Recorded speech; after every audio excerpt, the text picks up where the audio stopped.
Hello friends, ये basic information का सबसे लास्ट वीडियो है। ये लेक्चर नंबर 4 है शायद। इसमें हम लोग basic information cell the unit of life को ख़त्म कर देंगे और इसमें कुछ इंपॉर्टेंट पॉइंट्स भी बताऊंगा इसमें, तो लेक्चर को ध्यान से देखिएगा। इससे पहले हम लोगों ने देखा था कैसे जो मिल्क था वो मिल्क कैसे वो ख़राब हो रहा था, या फीवर हम लोग कैसे हो रहा था, टेम्परेचर क्यों बढ़ रहा था, और हम लोगों का प्रोटीन कैसे बनता है। इससे पहले अगर नहीं देखा आप लोगों ने तो पिछले वीडियोस जाके चेक कीजिए प्लेलिस्ट में, cell the basic information cell the unit of life में पिछले वीडियोस चेक कर लीजिए। हम लोग यहाँ पे बात करते हैं। देखिए, इसको ध्यान से पढ़िएगा। DNA have many information. DNA के पास बहुत सारी इन्फॉर्मेशन होती है। DNA make RNA and give a information of making that particular protein. हम लोग को इन्फॉर्मेशन देता है डीएनए कि वो प्रोटीन कैसे बनाना है। हम लोग किसको देता है? आरएनए को देता है हम लोग को।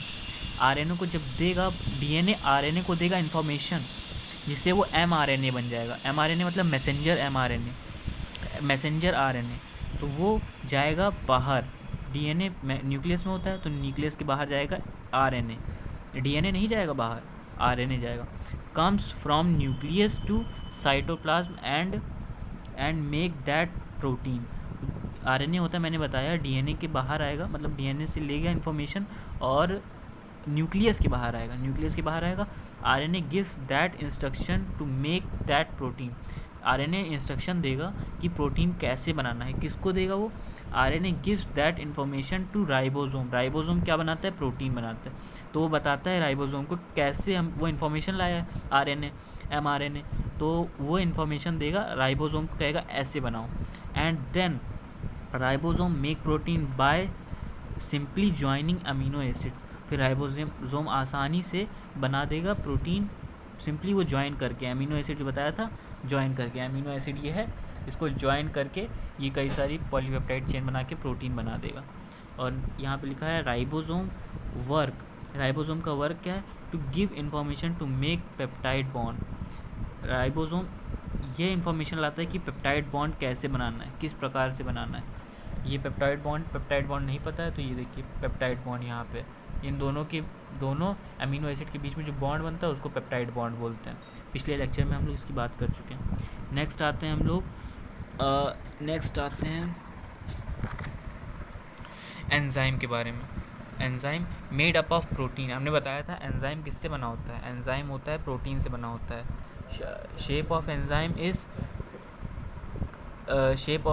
Is specific. एंजाइम का जो शेप होता है वो स्पेसिफिक होता है। ऐसा होता है शेप, ध्यान रखिएगा कि ऐसा भी हो सकता है, कई शेप के हो सकते हैं, लेकिन इसी टाइप के चांद टाइप के। तो इसके जो अंदर वाला पार्ट है उसको एक्टिव साइड बोलते हैं। दोनों देखिए, कई एक्टिव साइड है अंदर वाला पार्ट। ये जो बीच का गैप है, चांद के जो बीच का हिस्सा है, उसको एक्टिव साइड बोलते हैं। अब एंजाइम है फिक्स शेप। एंजाइम के पास फिक्स शेप होता है और enzyme increase speed of reactions. ये तो पता ही, एंजाइम जो होता है इस रिएक्शंस की स्पीड को बढ़ा देता है। So enzyme are catalyst.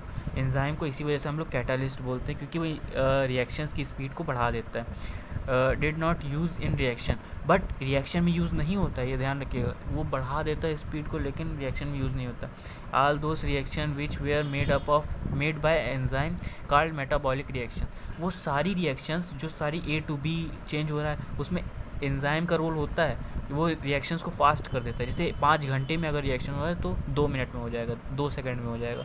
वो एंजाइम रिएक्शंस की स्पीड को बढ़ा देता है। ऑल दोज रिएक्शंस, जो सारी रिएक्शंस होती हैं जो एंजाइम बनाता है, एंजाइम के हेल्प से होती हैं, मगर यूज़ नहीं होती एंजाइम उसमें, तो उसको मेटाबॉलिक रिएक्शन बोलते हैं। मेटाबॉलिक भी 2 टाइप्स के होते हैं, पता है आपको, एक कैटाबॉलिक रिएक्शन, एक एनाबॉलिक रिएक्शंस। मेटाबॉलिक रिएक्शंस क्या होती हैं? ये एक सब्स्टिट्यूएंट बोलते हैं। जो रिएक्टेंट होता है उसको सब्स्टिट्यूएंट बोलते हैं हम लोग बायोलॉजी में, और जो प्रोडक्ट होता है उसको प्रोडक्ट ही बोलते हैं। देखिए, इसको जो रिएक्टेंट होता है, यानी कि जो रिएक्ट करता है, उसको बोलते हैं सब्स्टिट्यूएंट। तो सब्स्टिट्यूएंट आता है और किसी एक पर्टिकुलर एंजाइम पे जाके लग जाता है। देखिए, ये एंजाइम है, एंजाइम चांद शेप का, उसके ऊपर सब्स्टिट्यूएंट लग गया यानी रिएक्टेंट लग गया, और फिर रिएक्टेंट उसको फास्ट कर देगा। एंजाइम का वर्क क्या है? फास्ट करना। रिएक्टेंट की स्पीड को फास्ट कर देगा, यानी कि जो रिएक्शन हो रहा है उसको फास्ट कर देगा। फिर जब ये ऐसा आया था, इसके अंदर कुछ रिएक्शंस हुई ऐसे, ये जो सब्स्टिट्यूएंट आया था वो ऐसा आया था, लेकिन जब कुछ रिएक्शंस हुई इसके अंदर एंजाइम, तो फिर एंजाइम कैसे निकलेगा इससे बाहर? एंजाइम हमेशा थोड़ी लगा रहेगा, वो अपना रिएक्शन करके वापस बाहर निकल आएगा। तो फिर जो प्रोडक्ट है जब बनेगा, एंजाइम मतलब सब्स्टिट्यूएंट बनेगा, तो वो कुछ अलग शेप का हो जाएगा। तो ये जो एंजाइम का फिक्स शेप है उसमें फिट नहीं होगा, तो वो बाहर निकल के भाग जाएगा। Do not fit into enzyme, so then ये बाहर चला जाता है। एंजाइम अगेन यूज़, एंजाइम को हम लोग अगेन यूज़ कर सकते हैं। इसी को हम लोग पूरे प्रोसेस को मेटाबॉलिक रिएक्शन बोलते हैं। इसके दो पार्ट्स होते हैं, कैटाबॉलिक रिएक्शन, एक